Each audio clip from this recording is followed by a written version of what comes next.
Hello students, this is the 8th part of Force and Laws of Motion. Till our last part of Force and Laws of Motion, we have studied about Law of Conservation of Momentum, and also there we have seen the derivation of Law of Conservation of Momentum by taking an example of collision of two moving balls.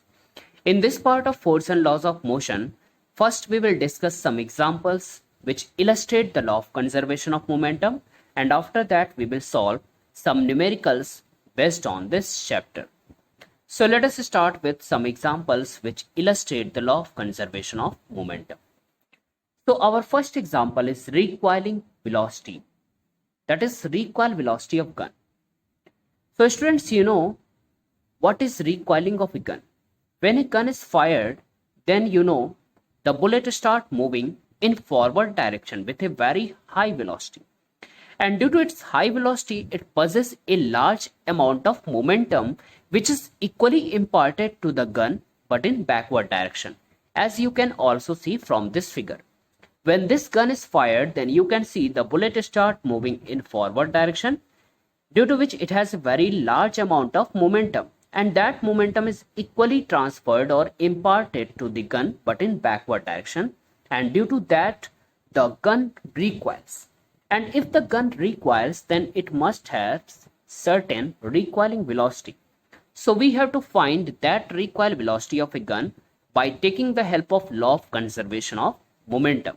So students, here you can see that there are two figures. The figure A represents the condition of the system consisting of gun and bullet before firing, and the figure B represents the condition of gun and bullet system after firing. So we have to find total momentum in each case, that is before firing and after firing. So before firing, the total momentum of this system can be written as initial momentum of the gun plus initial momentum of the bullet.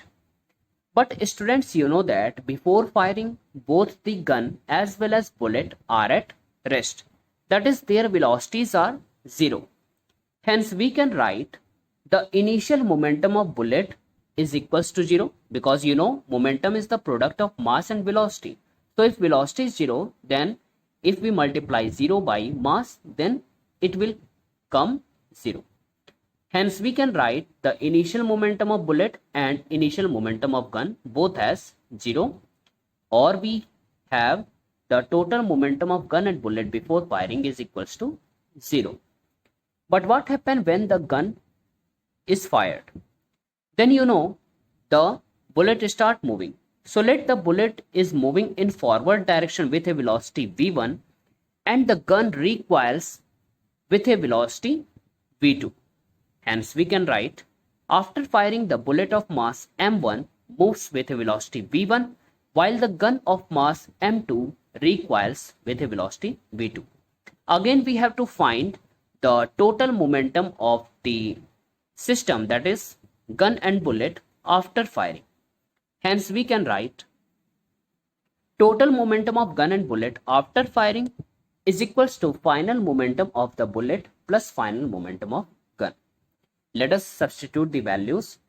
So final momentum of bullet is equals to m1, that is mass of the bullet, into v1, velocity of the bullet, plus final momentum of gun is equals to m2, that is mass of the gun, into v2, that is recoil velocity of the gun. But as per the law of conservation of momentum, we know that this system, that is consisting of gun and bullet, is an isolated system. Hence we can apply the law of conservation of momentum, that is the total momentum of gun and bullet before firing is equals to total momentum of gun and bullet after firing. So let us write. So here we can write that total momentum of gun and bullet after firing is equals to total momentum of gun and bullet before firing.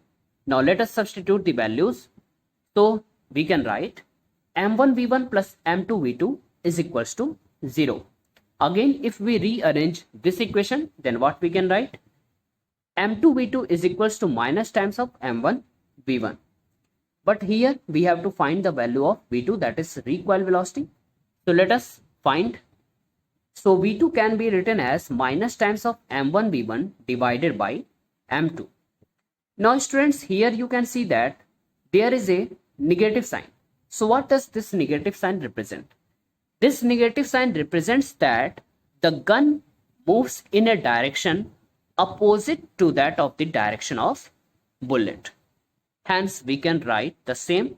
The negative sign indicate that gun moves in a direction opposite to the direction of motion of the bullet. So, this is the required equation for recoiling velocity of a gun. Now, let us see our next example, motion of a jet aeroplane, which illustrates the law of conservation of momentum. So, students, when the combustion of fuel takes place, then very hot gases start coming from the nozzle provided at the base of a jet aeroplane. As you can see in this figure, these hot gases are moving in backward direction with a very high velocity. And due to this high velocity, it possesses a very large amount of momentum. Let us say this momentum is capital mv. Okay, but here you can see that in this whole system there is no net external forces acting. Hence we can apply the law of conservation of momentum. So according to the law of conservation of momentum, if these hot gases possess a large momentum mv, then this momentum is imparted to the jet aeroplane in forward direction, and due to this momentum the jet aeroplane flies forward. Next we have, it is difficult for a fireman to hold a hose pipe which ejects large amount of water at a high velocity.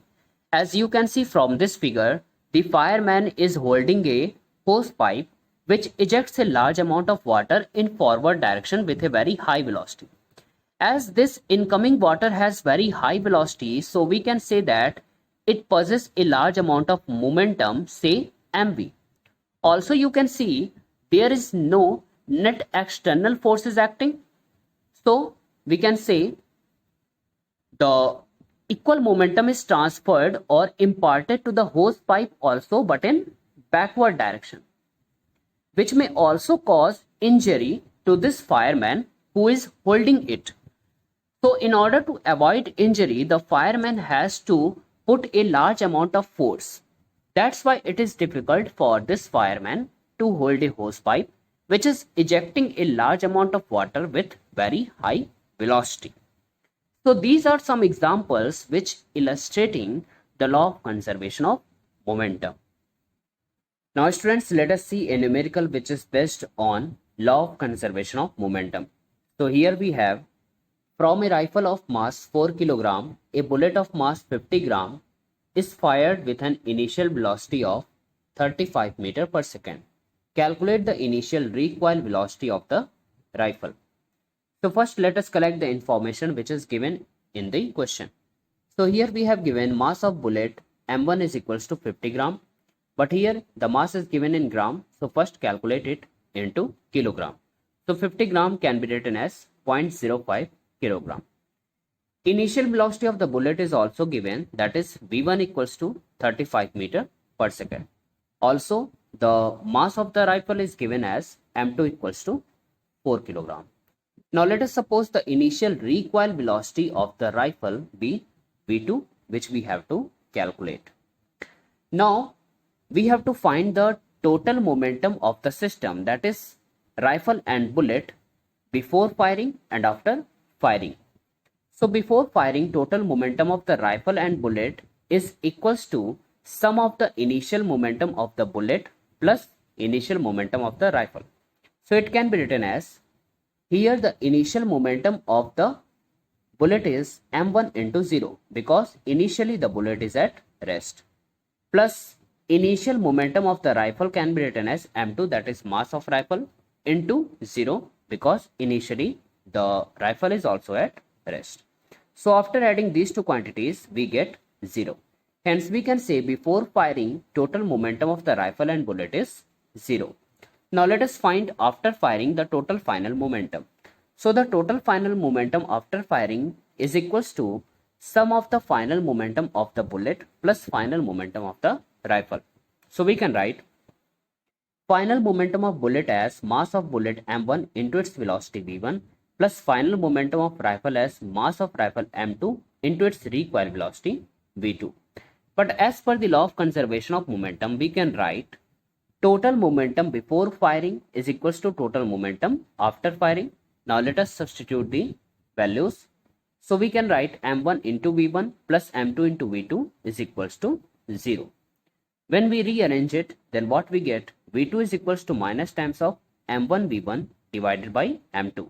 Now let us substitute the values of m1 v1 and m2 in this expression. Then what we can write?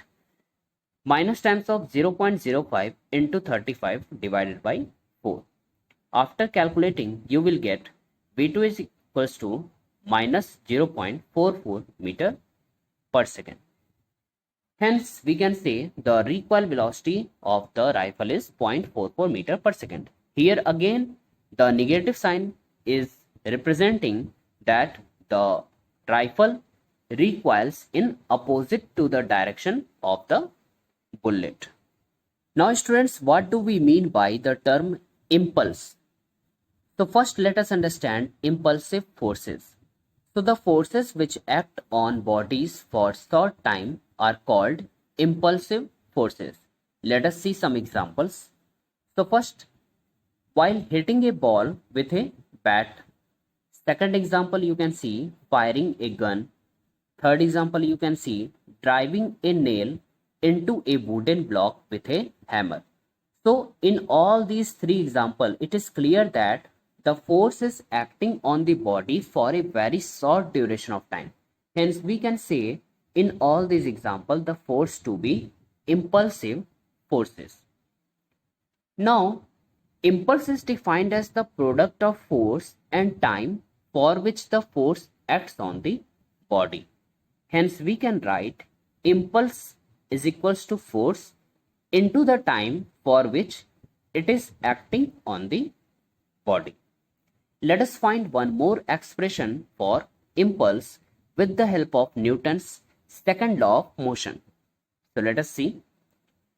So students, you know from the Newton's second law of motion, force is defined as time rate of change of momentum, or we can write force is equals to change in momentum divided by time taken, which can also be written as force F is equals to change in momentum divided by T. Okay. Now if we cross multiply this T to the F, then what we get? F into T is equals to change in momentum. But you know that force into the time for which the force is acting on a body is equals to impulse. So we can replace this term F into T by impulse. Hence we have impulse is equals to change in momentum. Our next problem is a boy of mass 40 kg and running at 12 meter per second jumps onto a trolley of mass 140 kg moving in the same direction with a uniform velocity of 3 meter per second. Find its velocity after jumping of the boy onto it. So here in this question it is given that there is a boy of mass 40 kg which is running at a speed of 12 meter per second in a particular direction, and in the same direction a trolley is moving with a uniform velocity of 3 meter per second which is of mass 140 kg. Then we have to determine what will be the velocity of the trolley when the boy jump on it. Here you can assume the system consisting of the trolley and the boy. So first let us suppose the velocity of the trolley after jumping of the boy onto it be v. Now we have to determine the total initial momentum and total final momentum of the system which is consisting of the boy and trolley. So total initial momentum of the system consisting of the boy and trolley can be written as initial momentum of boy plus initial momentum of trolley. So initial momentum of boy is mass of boy into its initial velocity. So let us write. So the mass of boy is 40 kg into its initial velocity, that is 12 meter per second as given in the question, plus initial momentum of trolley is mass of trolley 140 kg into velocity of the trolley, that is 3 meter per second. So when you calculate it, so what we get, 480 kilogram meter per second plus 420 kilogram meter per second. After adding these two quantities, we get 900 kilogram meter per second. Hence, we can say the total initial momentum of this system is 900 kilogram meter per second. Now let us find total final momentum of the system. So total final momentum of the system, which is consisting of buoy and trolley, is equals to total mass into the velocity of the trolley after jumping of the buoy onto it. Hence, we can write total mass as mass of the buoy plus mass of the trolley and into velocity. Now, let us put the values. So, here we have mass of buoy as 40 kilogram plus mass of the trolley is 140 kilogram and whole into velocity of the trolley after jumping of the buoy onto it. So it is equals to 180 kilogram into V. But as per the law of conservation of momentum, we can say total initial momentum of this system is equals to total final momentum.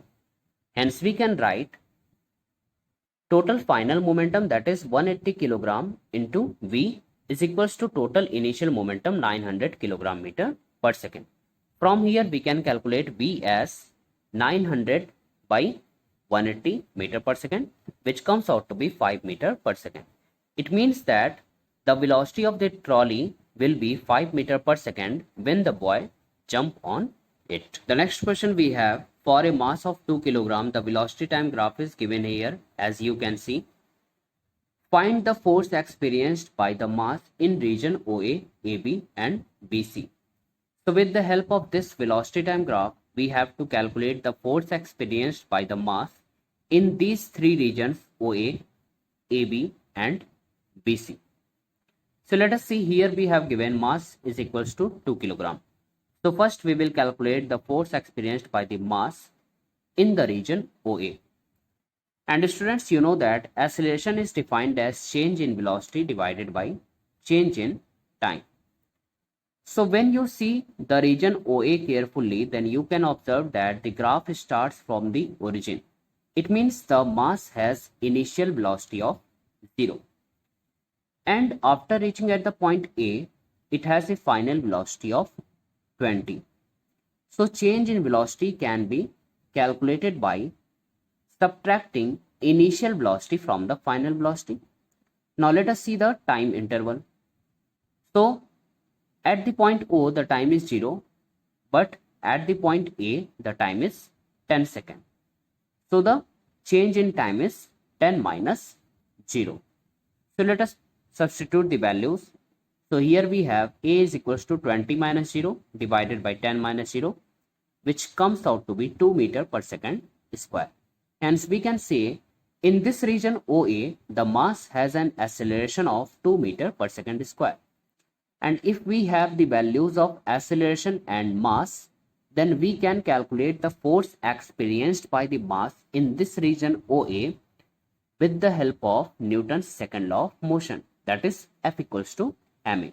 Hence we can say the force experienced by the mass in this region OA is equals to ma, which is equals to 2 kilogram into 2 meter per second square, which comes out to be 4 Newton.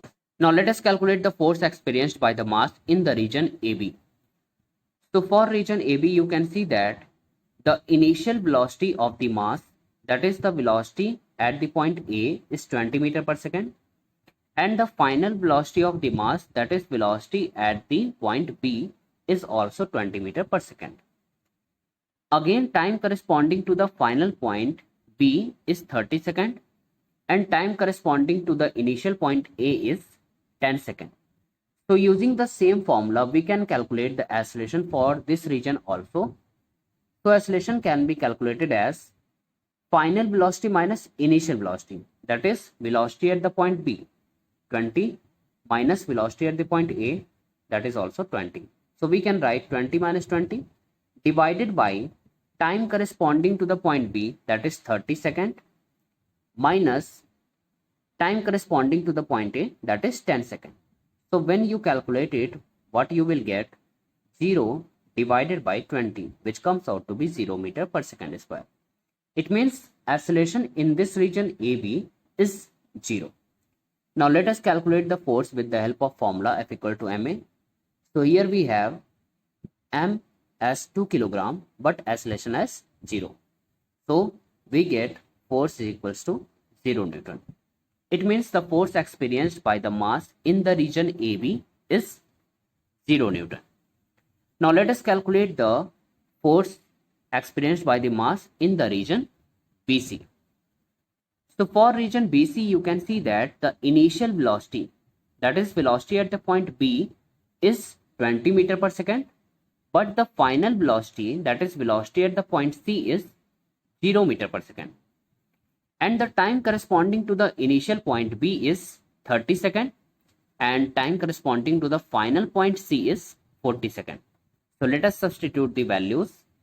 So we can calculate acceleration as 0 minus 20 divided by 40 minus 30, which comes out to be minus 20 divided by 10, that is minus 2 meter per second square.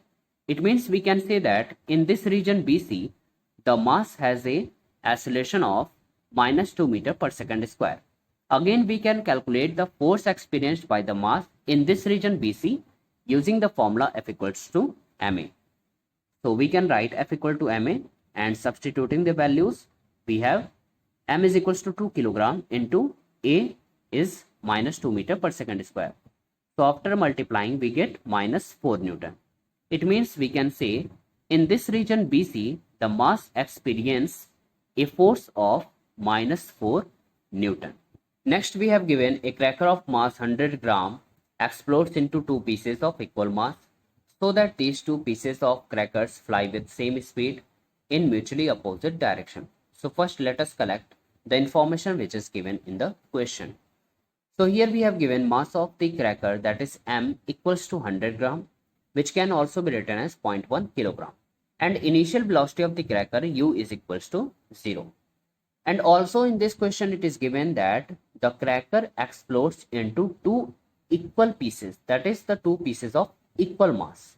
Okay, so we can write mass of each piece formed due to explosion of cracker is equals to m1 equal to m2, which is equals to mass of the cracker divided by 2, that is 100 by 2, and it comes out to be 50 gram. 50 gram can also be written as 0.05 kilogram. Now let us calculate the initial momentum of the cracker. So initial momentum is equals to mass of the cracker into its initial velocity u. So mass of the cracker is 0.1 kilogram into its initial velocity u, that is 0. So here we have initial momentum is equals to 0. Now let the velocities of two pieces, that is m1 and m2, be v1 and v2 respectively. Okay, so we can calculate the final momentum of the cracker after explosion is equals to momentum of the first piece plus momentum of the second piece. So momentum of the first piece is m1 into its velocity v1 plus momentum of the second piece is m2 into its velocity v2. But as per the law of conservation of momentum, we can say the total final momentum is equals to total initial momentum. Hence we can write m1 into v1 plus m2 into v2 is equals to 0, which can also be written as 0.05, that is value of m1 into v1 plus 0.05 value of m2 into v2, and it is equals to 0. Again, it can be written as 0.05 into v1 is equals to minus times of 0.05 into v2. When you take this term 0.05 into v2 in the right hand side, then its sign is going to change. Hence we have from this expression v1 is equals to minus times of v2. It means v1 and v2, that is the velocity of the two pieces m1 and m2 are same, but the negative sign represents that they have opposite direction. So it is proved that the two pieces of the cracker fly with same speed but in mutually opposite directions. So students, the next question we have, draw velocity time graph for a moving object on which no net unbalanced force is acting. So here we can write the force F equals to 0 because it is given in question no net unbalanced forces acting on the object. Again, according to Newton's second law of motion, we know that F is defined as product of mass and acceleration, that is F equals to ma. So if we put the value of F equals to 0 in this equation F equals to ma, then what we get? Ma is equals to 0. And from this equation ma equals to 0, we can say that the acceleration a is equals to 0 because we know that mass of an object cannot be 0. It means if no unbalanced force is acting on the object, then acceleration is 0. Again, students, acceleration is defined as change in velocity divided by time taken. And if acceleration is 0, then from this expression, that is change in velocity divided by time taken, we can say change in velocity is equals to 0. And if change in velocity is equals to 0, then we can say that the object continues to move with a constant velocity. Okay. And students, you know that when a object is moving with a constant velocity, then its velocity time graph is represented by a straight line parallel to time axis. Hence, we can represent this is our time axis and this is our velocity axis. And the particular graph for this situation is represented by this red line, which is parallel to the time axis. Okay, students.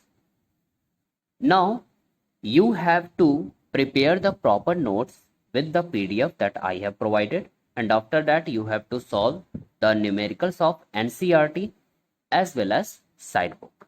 Thank you, students.